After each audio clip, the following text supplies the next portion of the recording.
ada seorang muslimah di Amerika. Dia tinggal di sebuah pemukiman di Amerika itu, yang di situ banyak geng-geng penjahat, orang-orang yang berkulit hitam yang tiap hari memerkosa, membunuh orang, saling perang.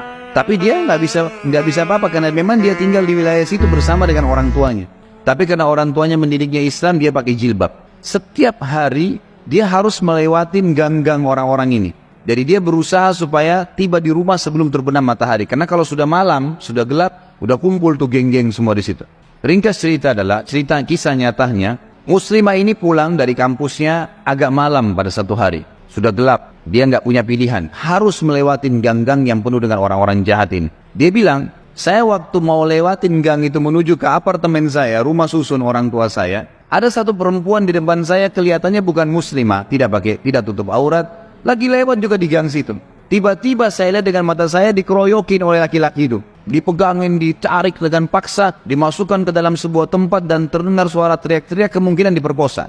Dan mereka sudah punya tim, jadi yang narik ke dalam itu beberapa orang nanti diperkosa, yang lainnya berdiri di depan gang, seakan-akan tidak terjadi apa-apa. Nanti mereka gantian memerkosa orang, hampir tiap hari pekerjaan begitu. Maka muslimah ini mengatakan, saya lihat depan mata saya itu, tapi saya nggak bisa berhenti. Saya mau kemana? Mau ke kampus sudah tutup, mau ke tempat teman-temannya jauh, rumahnya tinggal beberapa langkah, harus dilewatin. Dia bilang, lalu saya berdoa kepada Allah, ya Allah, sebagaimana aku meyakini kamu ada, kamulah yang telah memerintahkan aku untuk menjaga kehormatanku, jagalah kehormatan ini. Dia bilang, lalu saya bertawakal, jalan aja sudah. Apa yang terjadi, terjadi, karena nggak ada opsi. Dia bilang, sementara saya lewat di depan mereka, geng-geng ini banyak orangnya, bukan 1-2 orang, banyak orang di situ. Mungkin lebih daripada 10 orang. Tidak satu pun yang mengganggu saya. Nggak satu pun mengganggu saya. Dan waktu saya lewat, mereka pada buang muka. Orang-orang ini pada buang muka. Saya jalan sampai melewatin gang itu. Kebetulan rumah orang tua saya berhadapan dengan kantor polisi. Lalu saya datang kantor polisi itu, lalu saya berkata, tadi ada kejadian begini, ada perempuan diperkosa di sebelah sana. Polisi pun akhirnya menerima laporan tersebut, lalu memeriksa, kena dekat, betul terbukti ditangkap, masih ada perempuan tadi dan memang diperkosa. Akhirnya ditangkap semua nih penjahat-penjahat ini. Sementara ditangkap, dia bilang, waktu masuk di kantor polisi, mereka tahu saya yang lapor. Tapi mereka setiap lihat saya pasti buang muka. Kayak orang, bukan buang muka karena marah ya. Kayak orang yang ketakutan melihat saya, dia bilang. Sampai masuk di penjara semua. Sudah terungkap masalah itu, dia bilang, saya penasaran. Saya bilang sama polisi setelah itu, bisa nggak saya sebelum pulang, saya mau temuin penjahat-penjahat itu. Kata polisi, silahkan. Datang ke sana, dikawal, dia datang, dia tanya. Waktu dia bilang, saya masuk ke penjara, semuanya pada tunduk, gak ada yang berani lihat saya. Saya jadi bingung, ada apa sebenarnya, gitu kan? Saya seorang wanita cuma pakai jilbab.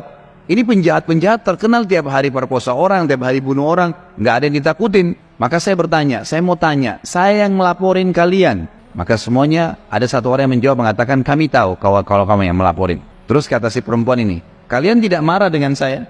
Karena ini nanti ke depannya siapa tahu mereka lepas dendam. Nggak ada yang nyaut, diam aja semuanya. Terus dia bilang, saya mau tanya, kenapa waktu saya lewat tidak ada di antara kalian yang mengganggu saya? Saya ingin tahu, apa sebabnya? Ada satu orang, dia tidak angkat matanya ke arah perempuan, cuma dia tunduk, dia mengatakan, dari tadi, dari Anda lewatin gang, sampai sekarang, di belakang Anda banyak orang yang menggunakan baju-baju putih yang menemani Anda. Dan badannya besar-besar, kami takut. Perempuan ini bilang, saya tiba-tiba gemetar, hampir jatuh. Kaget dengan informasi itu. Tapi itu kisah nyata, gitu kan? Kisah nyata. Dia bilang pun, kalau begitu baiklah, dia keluar, lalu dia ceritakan kepada keluarganya. Tapi apa yang kita ambil pelajaran dari kisah ini? Keyakinan kepada Allah Subhanahu wa Ta'ala mendatangkan pertolongan yang memang tidak masuk di akal manusia.